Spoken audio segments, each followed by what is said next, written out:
प्रिय विद्यार्थियों, आज हम कबीरदास का एक साखी है प्रसिद्ध, दुल्हन गावो मंगल चार, इसकी व्याख्या प्रस्तुत करेंगे। परीक्षा में बहुत महत्वपूर्ण है ये और कई बार इसे पूछा जाता है। यहाँ तक कि स्कूल एजुकेशन में भी ये व्याख्या पूछी गई थी और आगे भविष्य में भी ये व्याख्या लगातार पूछी जाती रही है। कबीर का रहस्यवाद इसमें बहुत ही महत्वपूर्ण है। कबीर आत्मा और परमात्मा के मिलन की बात करते हैं,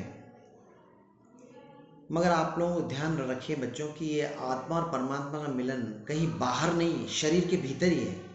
कबीर की जो परमात्मा की तलाश है वो अपने ही शरीर के भीतर परमात्मा को ढूंढना है, अपने ही भीतर।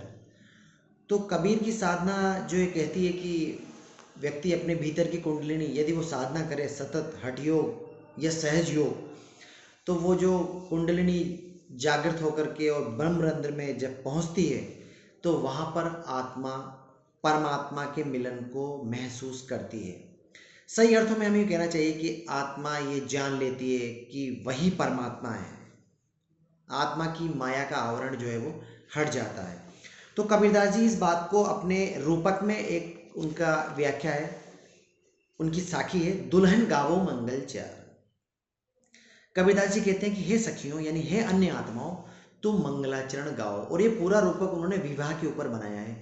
जैसे विवाह में दूल्हा दुल्हन की शादी शुरू होती है, दूल्हे की बारात लेके आता है, फिर दूल्हा दुल्हन के साथ फेरे खाता है, भावरे खाता है, फिर दुल्हन को लेकर के दूल्हा जाता है और उनका मिलन होता है। बिल्कुल यही बात आत्मा परमात्मा के मिलन की बात को उन्होंने दूल्हा दुल्हन के रूपक के रूप में प्रस्तुत किया है। दूल्हा दुल्हन के विवाह का जो रूपक है, आत्मा परमात्मा की बात को उन्होंने इसमें ढालने का प्रयास किया है। तो कबीरदास जी कहते हैं कि हे सखियों, मेरी आत्मा परमात्मा से जब मिल रही है तो मंगलाचरण गाओ, क्योंकि हम घर ही आए हो राजा राम भरतार, क्योंकि मेरे घर तो राजा राम मेरे स्वामी भरतार यानी मेरे स्वामी पति राजा राम मेरे पास आए हैं। जैसे दूल्हा दुल्हन के पास आता है वैसे ही ये परमात्मा मेरी आत्मा के पास चले आए हैं। और फिर कबीरदास जी कह रहे हैं कि तन रत करी मैं मन रत करी हूं, पंच तत्व बराती।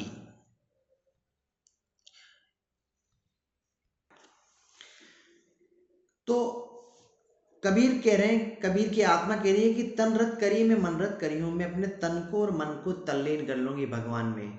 और पंच तत्व बराती, जब मेरी आत्मा परमात्मा से मिलेगी ना, तो जैसे साधारण दूल्हा दुल्हन दूल्हे के साथ तो बारात आती है, तो मेरी आत्मा को लेने जो परमात्मा रूपी दूल्हा आ रहा है, तो ये जो मेरे पंच तत्व हैं यही बराती होंगे। जो 5 तत्व माने गए हैं, धरती आकाश जलवायु अग्नि, जो भी 5 तत्व हैं, यही 5 तत्व जो हमारे जिनसे मिलकर हमारा शरीर बना है, तो शरीर के 5 तत्व बराती का काम करेंगे। और रामदेव मोरे पाहुने आए मैं जोबन में माती। और कबीरदास जी कहते हैं कि जब रामदेव मेरे मेहमान आए हैं, पाहुने बन के आए हैं, तो मैं यौवन से परिपूर्ण हूं। मतलब भावार्थ, दुल्हन का विवाह कब होता है? जबकि वो मेच्योर हो, परिपक्व हो, उम्र उसकी हो चुकी हो। उसी प्रकार कबीरदास जी कह रही है कि मेरी आत्मा के पास परमात्मा कब आ रहा है? जब मैं यौवन से परिपूर्ण हूं, मतलब मैं पूरी तरह से परमात्मा से मिलने के लिए तत्पर हूं, तैयार हूं। ऐसा नहीं है कि मैं कच्ची हूं। उसी समय जो तुम्हें आना चाहिए, जबकि यौवन से परिपूर्ण यदि दुल्हन है तो दूल्हा उसके विवाह के लिए आता है। और इसी प्रकार कबीरदास जी कह रहे हैं कि मेरी आत्मा परमात्मा से मिलने के लिए बिल्कुल तत्पर है। और शरीर सरोवर वेदी करी हूं ब्रह्मा वेद उचार। और जैसे दूल्हा दुल्हन की जब विवाह होता है तो बीच में हम आग जलाते हैं, वेदी बनाते हैं। शरीर सरोवर, सरोवर यानी पवित्र, मैं अपने पवित्र शरीर को वेदी बनाऊंगी। दूल्हा दुल्हन तो आग जलाकर वेदी जलाते हैं, फिर फेरे खाते हैं, मगर यहाँ पर जो है मेरी वेदी जो है वो मेरा शरीर, पवित्र शरीर ही वेदी बनेगा। और ब्रह्मा वेद उचार। और सिंपल विवाह जो साधारण विवाह होता है उसमें तो पंडित जी फेरे खाते हैं, पंडित जी मंत्र उच्चारण करते हैं, मगर इस मिलन में ब्रह्मा खुद वेद उच्चारण करेंगे, क्योंकि जब परमात्मा आत्मा का मिलन होता है तो परमात्मा, पूरा जगत प्रसन्न होता है, इसलिए ब्रह्मा जी जो है वो साक्षात पंडित का काम करेंगे। और रामदेव संग भांवरे लेहूँ धन्य धन्य भाग हमार। और कबीरदास जी कहने कि जब मैं रामदेव के संग मेरे भांवरे होंगे, मेरे फेरे होंगे, तो मेरा भाग्य धन्य हो जाएगा। एक आत्मा का भाग्य इसी बात में धन्य होता है कि परमात्मा उसे मिल जाए। अगर परमात्मा का मिलना ही आत्मा की अल्टीमेट आकांक्षा है, आत्यंतिक आकांक्षा है, इसलिए। और अंत में कबीरदास जी कह रहे हैं कि सूर 33 कोटि गाय मुनिवर सहस्र 88। कबीरदास जी कहते हैं कि 33 करोड़ देवी देवता और 88,000 ऋषि मुनि इस मिलन में आए हैं। यानी कि पूरा संसार प्रसन्न है, कहने का अभिप्राय है। 33 करोड़ देवी देवता, 88,000 ऋषि मुनि का अभिप्राय ये है कि जब किसी की आत्मा परमात्मा से मिलने के लिए तत्पर हो जाती है, मिलने लगती है, तो पूरी सृष्टि खुश होती है। इसलिए सब प्रसन्न है, सब खुश है। और कहे कबीर हम ब्याही चले हैं पुरी से एक अविनाशी। और कबीरदास जी कह रहे हैं कि वो जो अविनाशी पुरुष है, परमात्मा है, उससे मेरा विवाह हो गया है, उससे मेरा विवाह हो गया है, हम दोनों का मिलन हो गया है। इस प्रकार कबीरदास जी का जो पद है ये आत्मा और परमात्मा के मिलन का पद है। अगर हम इसके विशेष को देखें तो एक तो इसमें रहस्यवाद है, और दूसरा इसमें दूल्हा दुल्हन के रूपक के द्वारा आत्मा परमात्मा के मिलन की बात कही गई है। तीसरा इसमें जो है वो कबीर की सदुक्कड़ी भाषा है, रूपक अलंकार है। और कबीर की जहाँ तक छंद है तो ये साखी छंद जो है वो इसमें प्रयोग हुआ है।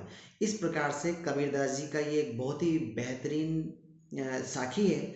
मैं पंक्ति दर पंक्ति एक बार फिर से इसकी व्याख्या करूं। अगर आप जब इसकी व्याख्या देखें तो सामने किताब रखें। कबीरदास जी कह रहे हैं दुल्हन गाओ मंगल चार, यानी हे सखियों तुम मंगल गीत गाओ।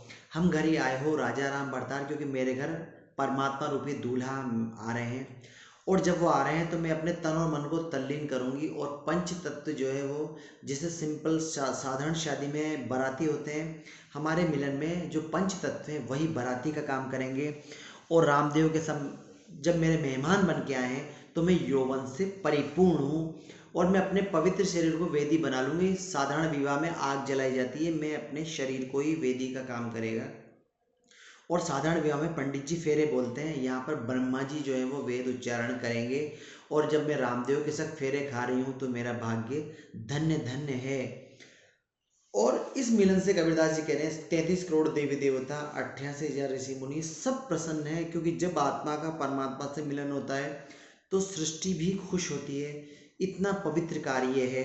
और कबीरदास जी कह रहे हैं कि मेरा विवाह उस अविनाशी पुरुष के साथ संपन्न हो गया है। इस प्रकार बच्चों ये आज व्याख्या है दुल्हन गावो हम मंगल चार। फिर इसके बाद हम अगले वीडियो में फिर से मिलेंगे बच्चों। तब तक के लिए धन्यवाद।